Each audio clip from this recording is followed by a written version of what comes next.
아멘.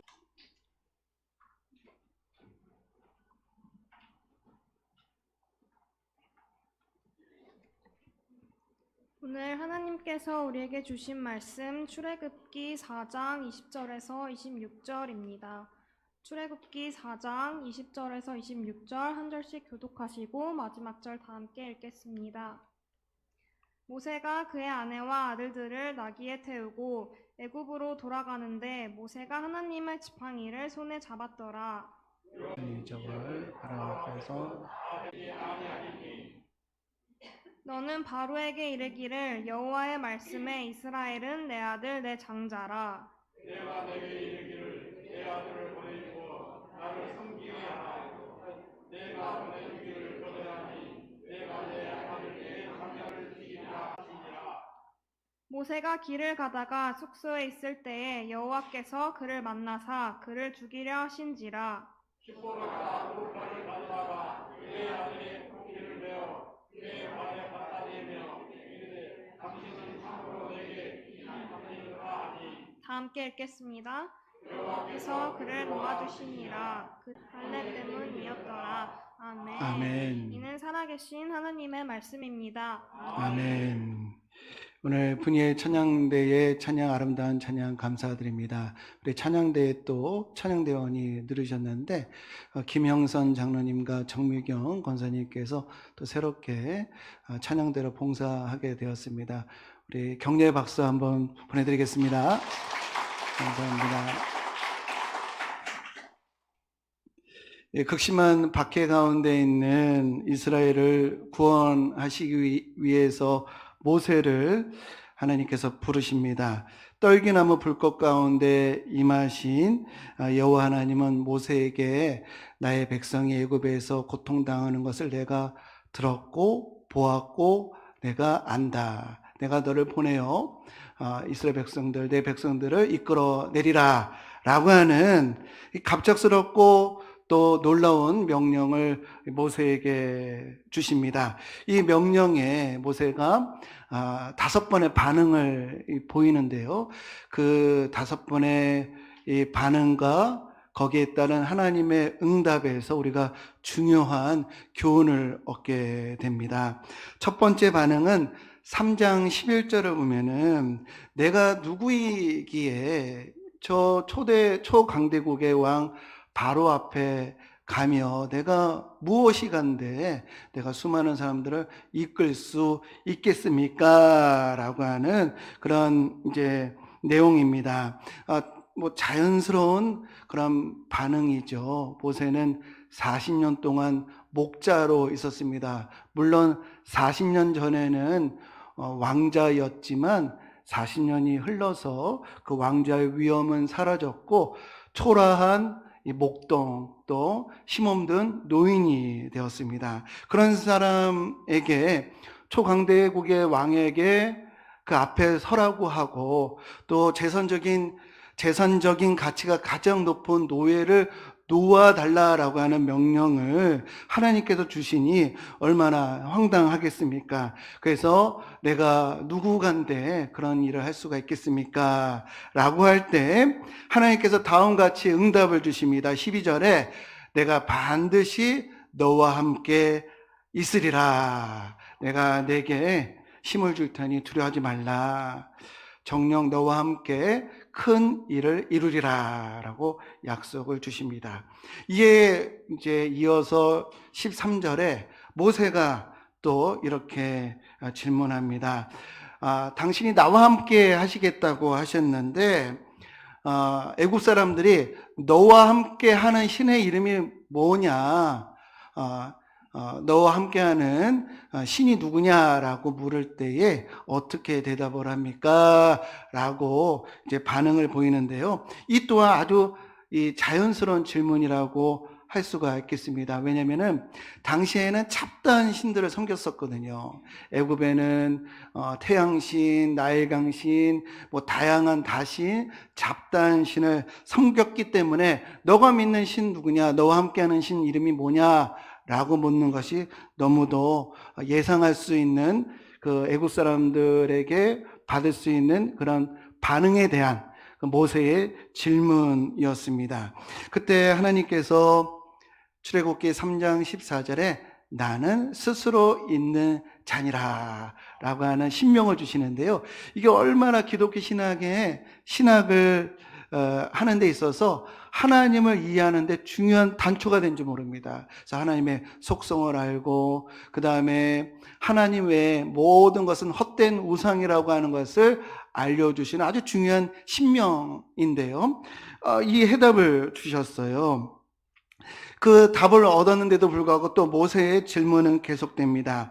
4장 1절에 만약에 여호와께서 나와 함께한다 할지라도 그들이 내 말을 듣지 않고 그런 신 나타난 거 아니다라고 내 말을 믿지 않으면 그때는 어떻게 합니까? 라고 했을 때 지팡이가 뱀으로 변하는 이적, 그리고 손에 이제 문둥병이 생겼다가 사라지는 기적을 통해서 하나님이 권능으로 너와 함께 할 것이다 라고 하는 증거를 주십니다.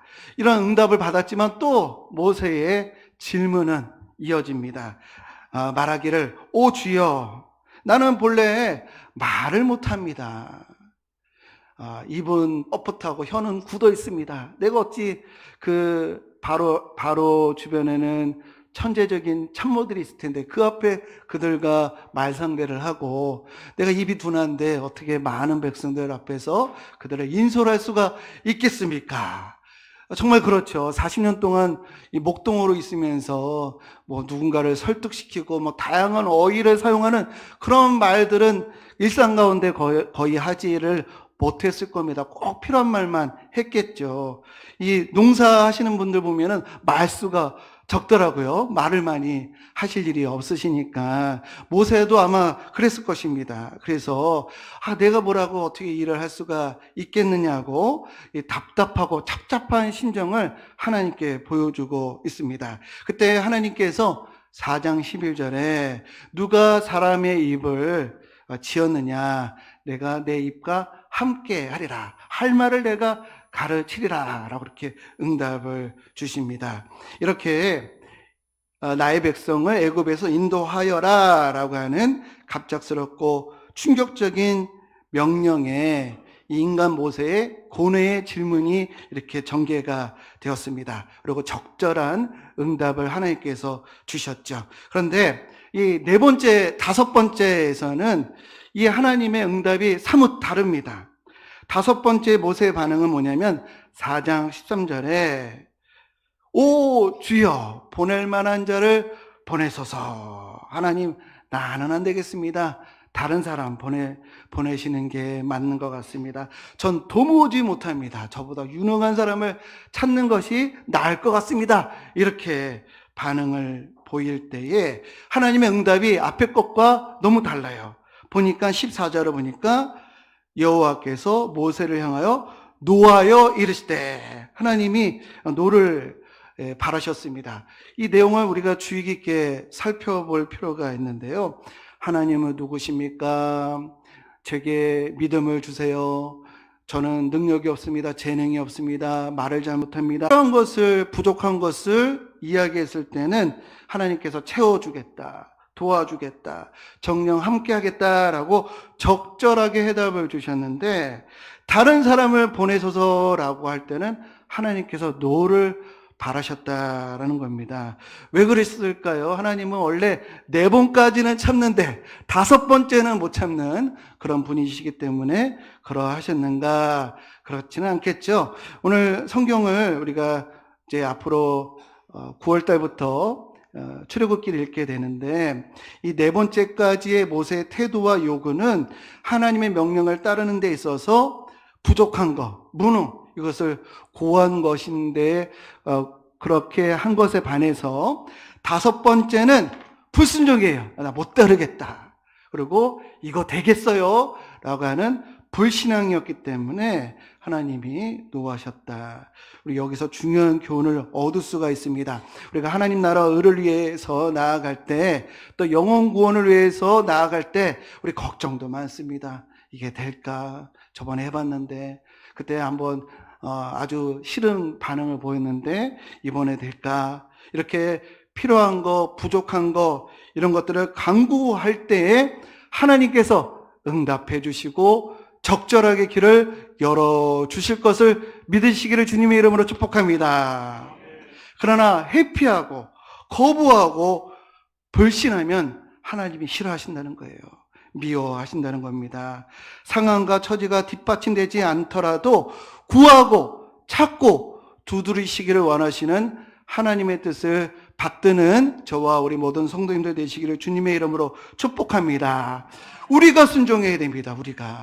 왜 우리가 순종해야 될까요? 우리가 순종하지 않으면 순종할 사람이 없습니다. 광석교회를 향한 하나님의 뜻, 또 우리 가정의, 우리 가족들의 구원, 또 우리 주변 사회의 또 공의, 이것을 누가 하나님의 뜻을 또 주신 사명을 누가 감당할 수가 있겠습니까?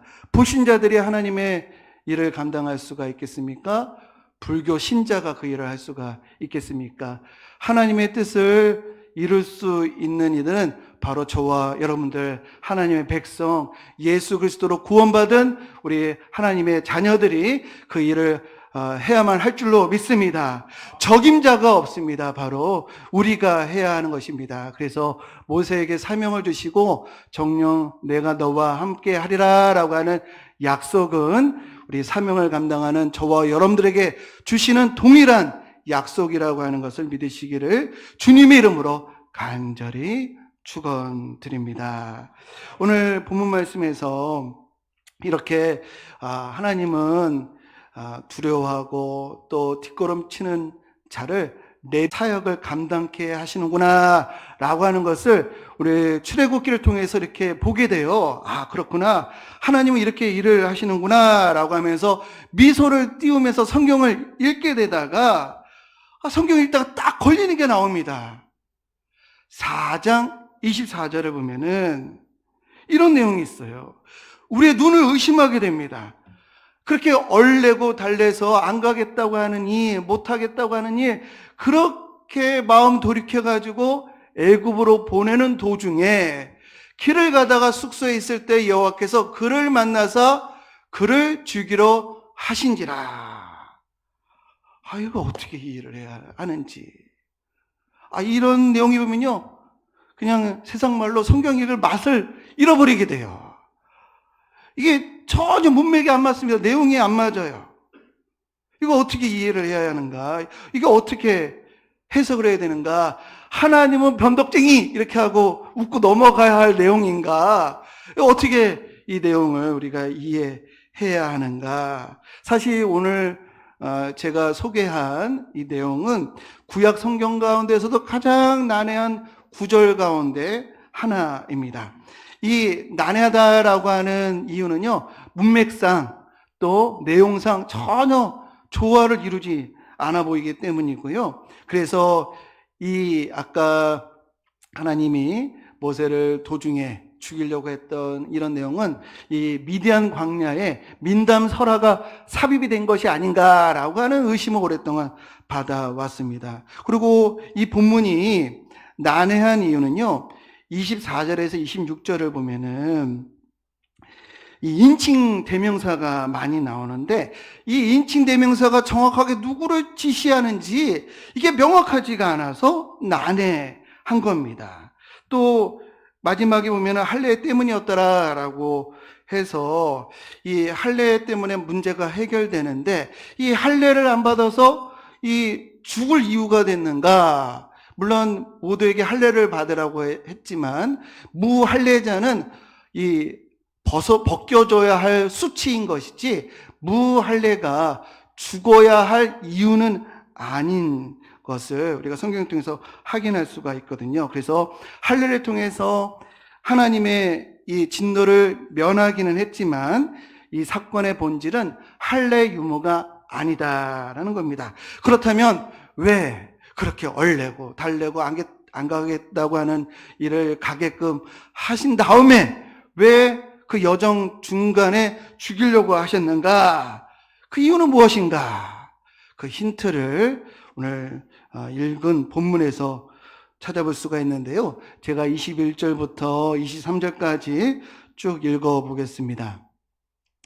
여호와께서 모세에게 이르시되 내가 애굽으로 돌아가거든 내가 내 손에 준 이적을 바로 앞에서 다 행하라. 그러나 내가 그의 마음을 완악하게 한즉 그가 백성을 보내주지 아니하리니 너는 바로에게 이르기를 여호와의 말씀에 이스라엘은 내 아들 내 장자라. 내가 내게 이르기를 내 아들을 보내주어 나를 섬기게 하라 하여도 내가 보내주기를 거절하니 내가 내 아들 내 장자를 죽이리라 하셨다 하라 하시니라.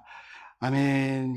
이 말씀에 의하면요, 모세는 이제 장차 애굽에 가서 바로에게 이스라엘 백성들 놓아달라고 이렇게 선포를 해야 합니다. 근데 그들은 거부할 것입니다. 또 완악하게 거부를 해서 이 모세는 10가지 재앙을 선포해야 합니다. 그리고 마지막 이 10번째 재앙이 뭐죠? 애굽의 모든 장자가 죽는 재앙이에요. 모든 아들이 죽습니다.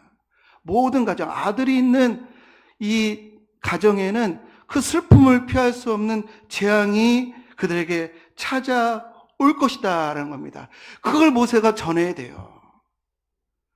남의 아들들의 죽음을 그가 이야기해야 됩니다. 그 재앙을 말해야 합니다. 이런 일을 해야 될 모세가 어떠한 자세로 그 일을 선포를 해야 할까요? 우리가 만약에 그 일을 해야 된다고 한다면 수많은 가정의 장자들이 죽는 재앙을 선포해야 한다고 한다면 어떤 마음으로, 어떤 태도로 그 일을 수행해야 할까요? 모세는요, 하나님의 특별한 은혜로, 특별한 은총으로 선택을 받아서 이 재앙에서 벗어나 이 재앙을 선포하는 입장입니다. 그런데요, 애굽의 재앙은 마땅하고 이스라엘의 구원은 또 당연한 것일까요? 결코 그렇지 않습니다. 이스라엘은 도덕적이고 선하기 때문에 구원받는 것이고 애굽은 못되고 또 도덕적이지 못해서 불의하기 때문에 재앙을 만나는 것인가? 이스라엘보다 더 못돼서 그런 것인가? 결코 그렇지 않습니다. 인간적인 면에서는 백지장 차이도 나지가 않을 겁니다. 그럼에도 모세와 이스라엘이 구원을 받은 이유가 뭐죠? 어린 양의 희생과 하나님의 전적인 은혜로 그들이 구원을 받게 된 겁니다.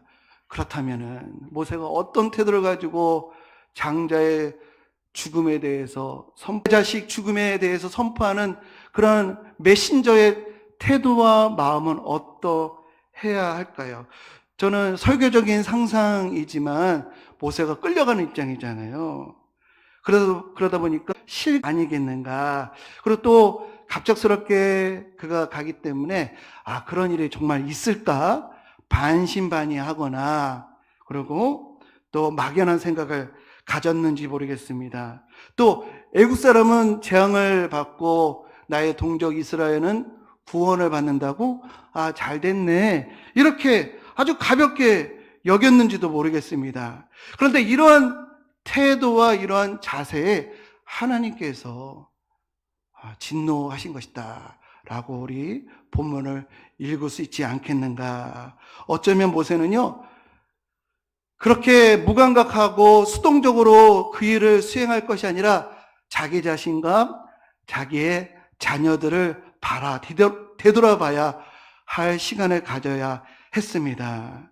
타인의 멸망을 또 이 안타까운 현실에 대해서 인간적인 고뇌와 신앙적인 숙고를 하면서 내가 왜 어떻게 구원을 받았으며 왜 그들을 왜 더 회개하지 못하도록 했을까라고 하는 그런 고민이 그들에게 모세에게 있어야 했다라는 것입니다.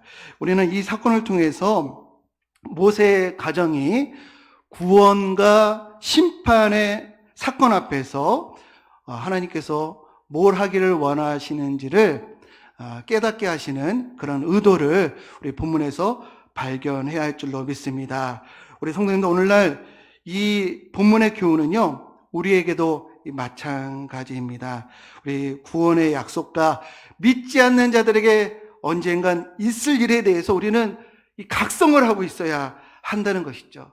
깊은 고민을 하면서 구원받는 나와 구원받지 못할 이들의 그 일들에 대해서 우리는 뭔가 큰 의식, 책지고 있어야 합니다. 히브리서 9장 27절에 한 번 죽는 것은 사람에게 정해진 것이요 그 후에는 심판이 있으리니, 우리에게는 우리 삶의 끝이 있다라는 말씀인데요.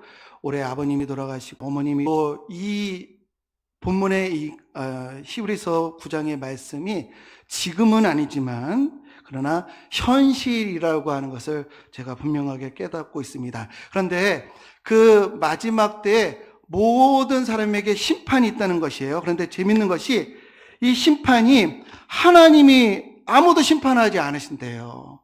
요한복음 5장의 22절에 보면은 하나님께서는 아무도 심판하지 않으시고 아들에게 심판을 맡기셨다는 겁니다. 그러면 아들이 심판을 하시는가? 요한복음 3장 17절 18절에 보니까 아들도 아무도 심판하지 않으시고 심판하러 이 세상에 오시는 것이 아니라 구원받으러 오신다는 겁니다. 그런데 심판이 뭔가? 심판은요, 그 아들을 믿지 않는 그 자체가 심판이라는 겁니다. 그 아들을 믿지 않는 게 저주의 상태라는 것이에요. 그래서 전도는요, 나중에 해야지, 나중에 되겠지, 이게 아니에요. 신앙으로 나오지 아니하고 교회로 나오지 않는 것 그 자체가 하나님의 이 은혜에서 벗어나 있다라고 하는 것입니다. 지금 우리가 당장 해야 할 일인데요, 하나님의 심판은 공평합니다. 왜냐하면 각자가 선택한 대로 그 결과를 받기 때문에 그렇습니다. 우리는 믿지 않는 자들은 벌써 심판을 받았다고 하는데요, 하나님을 믿지 않는 자들은 어떤 것을, 그 하나님 아닌 것을 믿고 그 믿는 대로 그 결과를 맞이하게 될 텐데, 그 최종 결과에 대해서 그때 일이 이렇게 일어날 것을 성경은 말씀하고 계십니다. 누가복음 21장 26절에 사람들이 세상에 임할 일을 생각하고 무서워함으로 기절하리니 이는 하늘의 권능들이 흔들리겠음이라. 신앙을 무시하고 십자가의 은혜를 경시했던 일 때문에 얼굴빛이 사람들이 바뀌고 넓적다리가 높고 무릎이 부딪히는 그런 충격 속에 언젠가는 맞닥뜨리게 된다라는 것입니다. 그때 사람들이 인자가 구름을 타고 능력과 큰 영광으로 오는 것을 보리라. 33절, 34절, 35절 천지는 없어지겠으나 내 말은 없어지지 아니하리라. 너희는 스스로 조심하라. 그렇지 않으면 방탕함과 술 취함과 생활의 염려로 마음이 둔하여지고 뜻밖의 그 날이 덕과 같이 너에게 임하리라. 이 날은 온 지구상에 거하는 모든 사람에게 임하리라. 실제가 아닐 일에 대해서 우리가 말을 하는 것은요, 공갈 협박이 됩니다. 그러나 반드시 일어날 일에 대해서 말하는 것은요, 복음이에요. 그것을 피하고 대처할 수 있는 기쁜 소식이 되는 것입니다. 장차 있을 심판이 얼마나 무섭고 저주스러운지 말씀하시기를 마가복음 9장 48절 49절, 거기에서는 구더기도 죽지 않고 불도 꺼지지 아니하느니라. 사람마다 불로써 소금 치듯 함을 받으리라. 반면에 십자가의 은혜로 우리가 받는 구원은 얼마나 큰 은혜인지 말씀하시기를 생각하건대 현재의 고난은 장차 우리에게 나타날 영광과 비교할 수 없느니라. 그러므로 만일 사랑하는 이들에게 복음을 전하지 못한다고 한다면, 그들이 구원받지 못한다고 한다면 그 후회가 얼마나 클지, 그 절규가 얼마나 깊을지 우리가 그것을 깊이 깨닫고 전해야 한다는 겁니다. 만약에 신앙으로 교회로 인도하지 않아서 그들이 당하게 될 일들을 우리가 생각할 때 성경은 말씀하시기를 내가 복음을 전할지라도 자랑할 것이 없으면 내가 부득불할 일이라. 만일 복음을 전하지 아니하면 내게 화가 있을 것이로다. 우리 주변에 있는 이들에게 우리는 깊은 책임감을 가져야 할 줄로 믿습니다.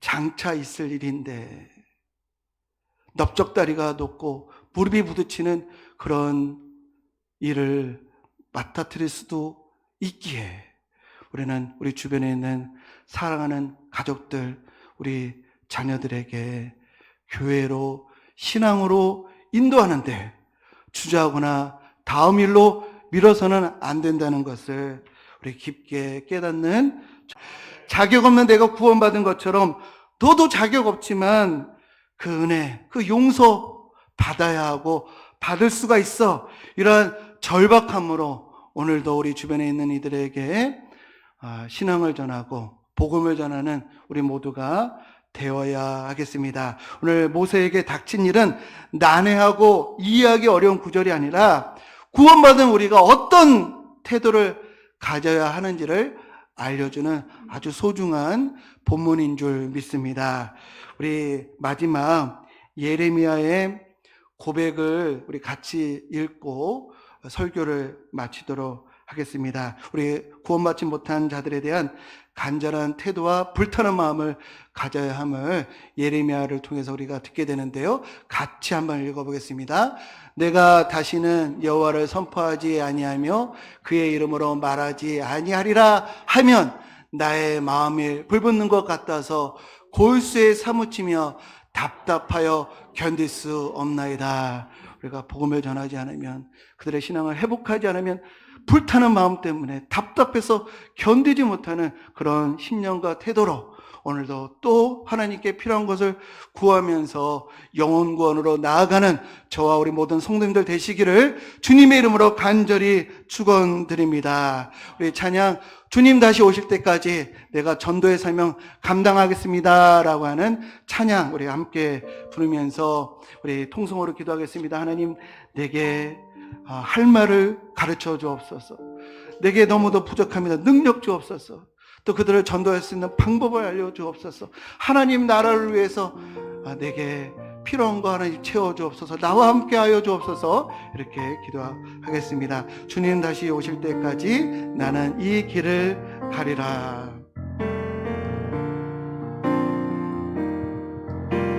주님 다시 오실 때까지 나는 이 길을 가리라. 좁은 문, 좁은 길, 나의 십자가 지고 나의 가는 이 길 끝에서 나는 주님을 보리라. 영광에 내 주님 나를 맞아주. 다시 오실 때까지 나는 일어나 달려가리라. 주의 영광 온 땅 덮을 때 나는 일어나 노래하리. 내 사모하는 주님 온 세상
가지고 찬양합니다. 영광의 대주님, 영광의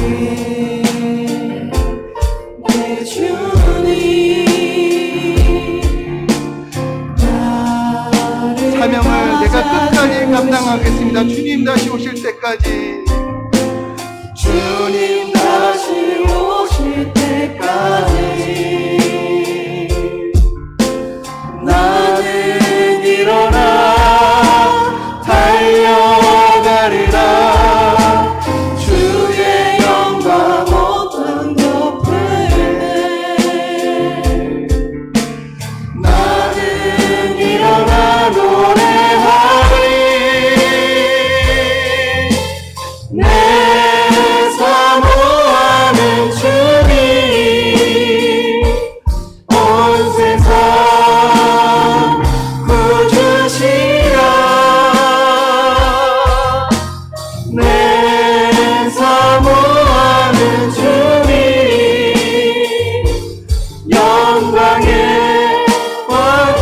내게 주신 사명 생각하면서 다시 한번 찬양합니다. 주님 다시. 주님 다시 오실 때까지 나는 이 길을 가리라. 좁은 문 좁은 길 나의 네, 다 함께 일어나셔서 찬양하겠습니다. 나의 가는 길. 나의 가는 이 길 끝에서 나는 주님을 보리라. 반드시 있게 될 줄로 믿습니다. 영광의 내 주님, 나를 맞아주시니. 주님 다시 오실 때까지. 주님 다시 오실 때까지 나는 일어나 달려가리라. 주의 영광 온 땅 덮을 때 나는 일어나 노래하리. 내 사모하는 주님, 온 세상 구주시라. 내 사모하는 주님, 영광의 왕이. 내 사모하는 주님, 온 세상. 내 사모하는 주님, 온 세상 구주시라. 내 사모하는 주님, 영광의 와, 다시 한번 내 사모하는 주님. 내 사모하는 주님, 온 세상 구주시라. 내 사모하는 주님, 영광의 왕이시라. 우리 다 함께 기도하겠습니다. 주여, 주여, 주여. 하나님 우리에게 능력 주시옵소서. 하나님 우리의 입술에 우리가 해야 될 말을 알려주옵소서.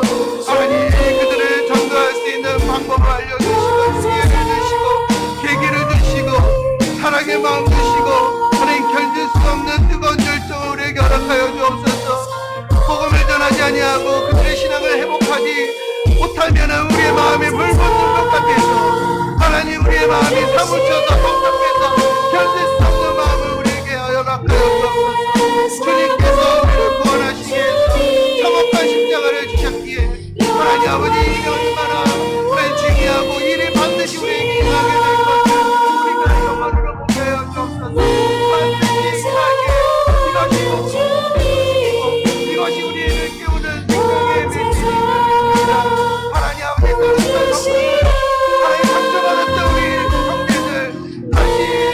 성전으로 주의 말씀으로 하나님의 거룩한 말씀에 서주셔서 주여 역사여 주옵소서.